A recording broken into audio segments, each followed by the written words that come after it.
I heard something I hadn't heard.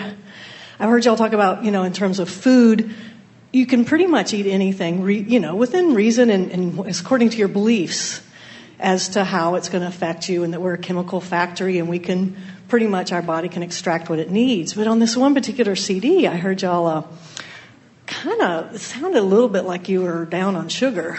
I mean, you didn't really say sugar per se, but you were talking to this person and you were saying there's some things that we're, choosing to eat that aren't good for us. And I don't know, it just seemed a little different than I'd heard before you talking about food. Well, whenever we are interacting with anyone, we are responding to the vibration that is dominantly activated within the person we are talking with, but immediately everyone else sort of gets in on it. In other words, a question expands even before it is finished, as other people then add what they are wanting to know. But let us begin by saying that whenever we are responding to anyone, we are giving them the best that we can give them from where they are, with one singular intention, and that is to bring them with as least resistance as possible into the vortex where the vibration that they have honed over time is. Mm-hmm. So there were a lot of questions about the appropriateness of food, and food is such an interesting thing. We're surprised any of you can find anything to eat. Right. Because somebody has written a book about just about everything and why it isn't good for you. Yeah. So what happens is the beliefs of most people who are wanting to reduce weight, the beliefs of most of them are in vibrational discord to what they really want.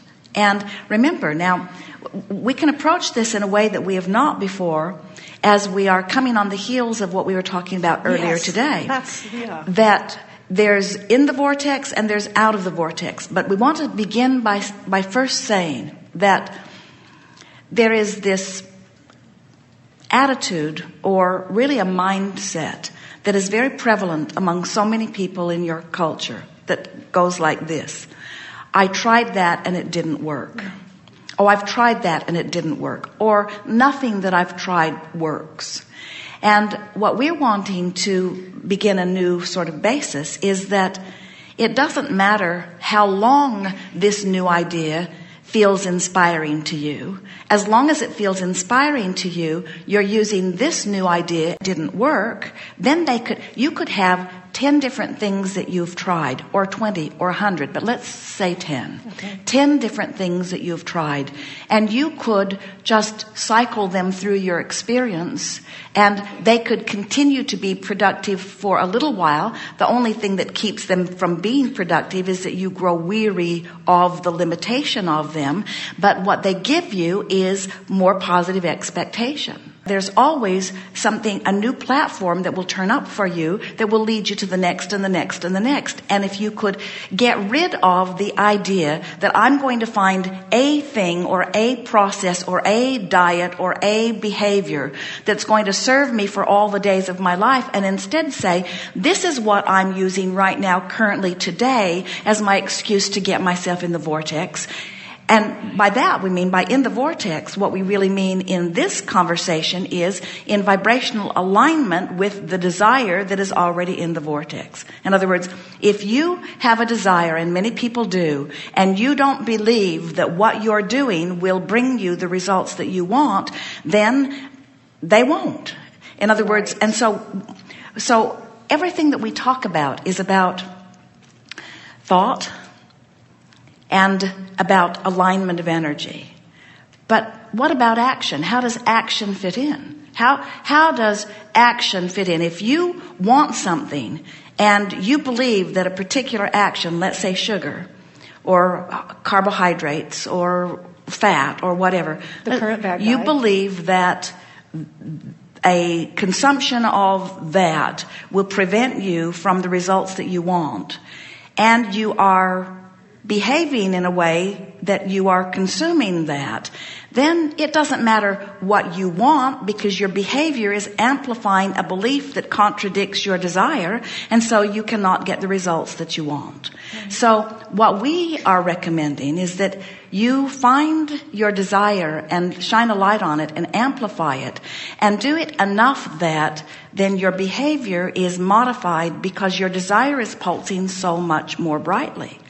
The thing that's really interesting as we observe the biology of your physical apparatus is that your chemical factory really does ask for, on a cellular level, things that sometimes you are not giving it. And often a craving that you have is because there is something contained there that your cells are asking for, but you are not going to allow your body to have it because of some belief that you hold. What the subject about sugar is this. There are some substances that, all substances are this way, but some more so than others. When you introduce something to your body that it is not naturally asking for, your body will find a way of compensating for it. And so it's like the chemical factory gets all queued up to deal with what you are habitually giving it. And then if for some reason you don't give it what it is habitually queued up for, it asks in a stronger way. So we are not recommending or de-recommending or not recommending anything in particular. What we're really saying to you is your body is more resilient than you give it credit. It's wiser than you give it credit. And if you could get in that vortex where your picture of what you want is not constantly being challenged by your behavior, you would not have a difficult time.